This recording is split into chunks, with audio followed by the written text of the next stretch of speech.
வெள்ளிக்கிழமை காலையில எடுத்த விளாக் தான் பார்க்குறோம். எந்திரிச்ச உடனே ஒரு அடுப்புல சாதமும், ஒரு அடுப்புல பருப்பும் வேக வச்சுட்டேன். இன்னைக்கு பார்த்தீங்கன்னா, வாழைப்பூ சாம்பார் தான் ரெடி பண்ண போறேன்.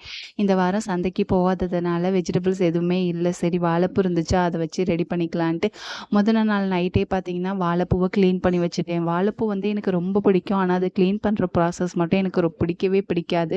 நைட்டு பார்த்தீங்கன்னா, அப்படியே சீரியல்னு படம்லாம் பார்த்துக்கிட்டே அத கிளீன் பண்ணி வச்சுட்டேன். கொஞ்சம் பூ மட்டும் எடுத்து வச்சிருக்கிறேன். ஈவினிங் போல வடை சுட்டு குடுத்துக்கலான்ட்டு. அப்புறம் வந்து சாதம் ஒரு பக்கம் வெந்துருச்சு. அத வடிக்கும்போது பார்த்தீங்கன்னா, நெறைய கஞ்சி அப்படியே கையில சூடா விட்டுருச்சுங்க. ரொம்ப கஷ்டமா போயிருச்சு. எரிச்சல் தாங்கவே இல்ல. அ எப்பவுமே கஞ்சி வடிக்கிறப்ப பார்த்தீங்கன்னா, ஏதாச்சும் ஒண்ணு எனக்கு பிரச்சனை ஆயிரும். இந்த வாட்டி நெறைய கஞ்சி ஊத்திருச்சு. ரொம்ப டென்ஷன் ஆயி ஹஸ்பண்ட்ட தான் திட்டிக்கிட்டு இருந்தேன். "உன்னால தான் எனக்கு பிரச்சனை. நீ வேலைக்கு போறதுக்கு நீ கடையிலேயே வாங்கி சாப்பிட்டுக்கோ.